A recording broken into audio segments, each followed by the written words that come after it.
Good morning, ladies and gentlemen, gentlemen and ladies. Good morning to all of you. This is your boy God Guns Gills, back at you live and direct from the boat docks at Joe Pool Lake at Land Creek Marina. I want to talk about line backing.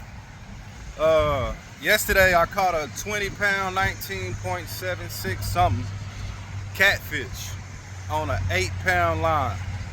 Oh, before we get started, don't forget, thrash the like and pound the subscribe button and share it to all your fishing buddies.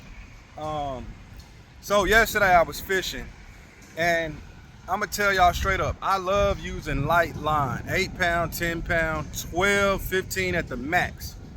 But I barely do 15 and 12 now. It's mostly always 8-pound and 10-pound, even when I'm around heavy cover, but not super duper heavy cover. So yesterday I pulled in a catfish, 19, almost 20 pounds, 8-pound test P-line, floor clear. Now I'm gonna tell you guys, the backing that people be using. Today I ran out of my P-line, so I threw on this Berkeley Big Game 8-pound line. And I normally use the 100% fluorocarbon Big Game 8-pound line, or the P-line floor clear 8-pound test. Now, those lines are pretty cheap and have great prices. You do not have to go buy this crazy expensive line. And I'm telling you, you don't have to use all that backing either. What you want to do is find you a good line, a good cheap line, fluorocarbon, poly, braid, mono, whatever. Find a good price line, man, and just use it. Run your whole reel with it. You don't have to use back end and all this extra crap. I've been catching 6-pound, 7-pound, 5-pound bass consistently with 8-pound line, 10-pound line, and with no issues. Now let me tell you, the catfish was coming through a lot of thick weeds, twigs, and it was some bricks down there in that pond. So the catfish went to digging, and my drag was set on like I think I had my drag at around like 10 pounds. I don't know exactly what it was, but I fought that catfish for like 4 to 5 minutes. I can't remember exactly. It wasn't too far from the bank, but I wore him out. He was digging and all kind of crap. And the 8-pound test line, it held up amazing. Getting rubbed on the bricks, rubbed on the limbs, dug into the weeds. I truly believe when you bass fishing, man, look at that sun coming out. Amazing. Yes, sir. All glory to God. But anyway, if that 8-pound line can take that abuse, man, I'm just gonna be real, man. If you're not punching into like some crazy cover with lily pads and tree limbs and crap, anything over 8 and 10-pound test line for largemouth bass, smallmouth bass is overkill. And I'm gonna be real, I get way more bites with 8-pound, 10-pound test line, 8 to 10-pound test line.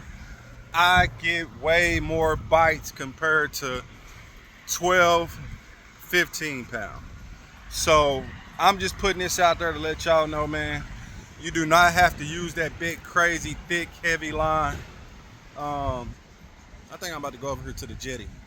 But yeah, you don't have to use that big, crazy, thick line to pull in a largemouth bass. I don't care if it's a 12-pound bass.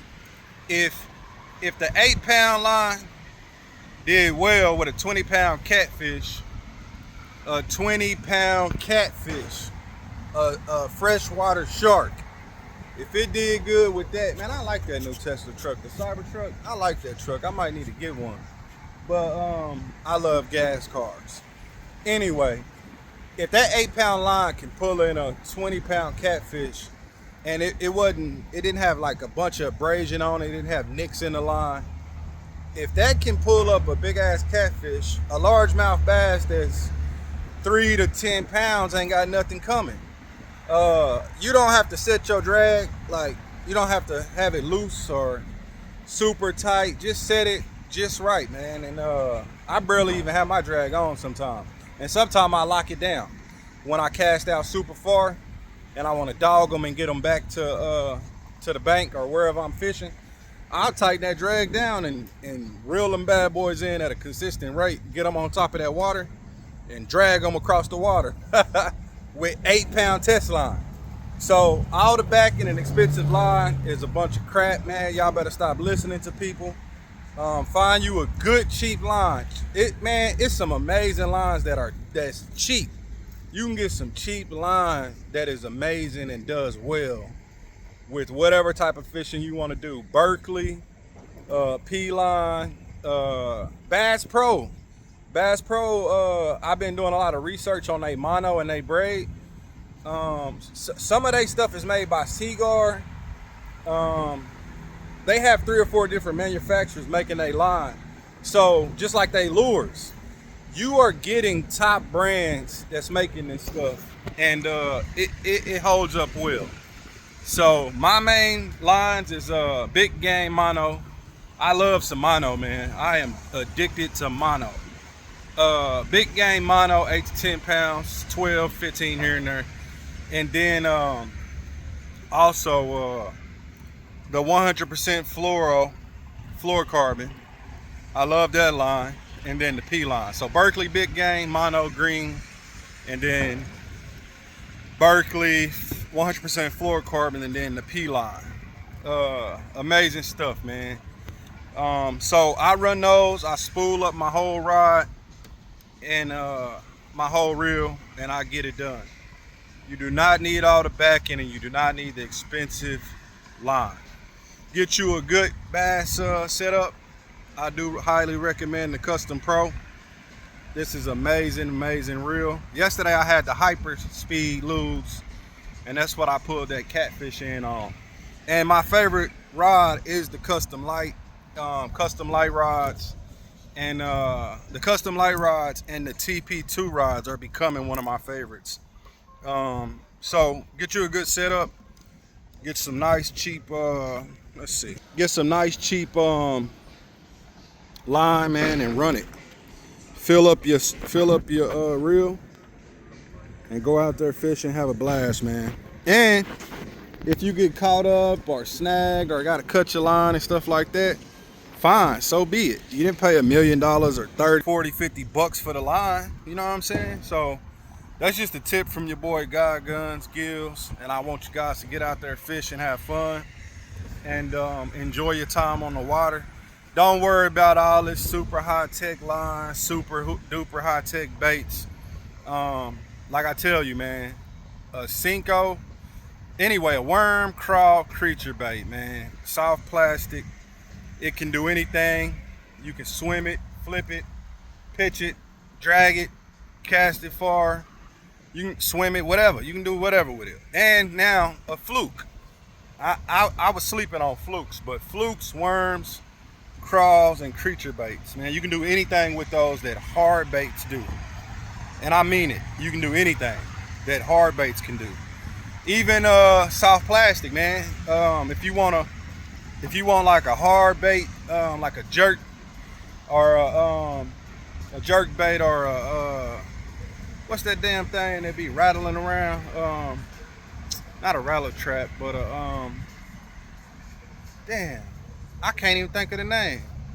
Crankbait. You can just get some glass rattlers from Z-Man and stuff it in your plastic, man. You doing all right this morning? Bless. My cousin got that tag. Yep. But yeah, so man, go get out, have fun, man. Get you some P-line, some Berkeley or something cool, man, and run it. I hope I don't get the music going in the background, but oh well. Thrash the like, pound the subscribe button. It's your boy God Guns Gills. I'm Audi 5000.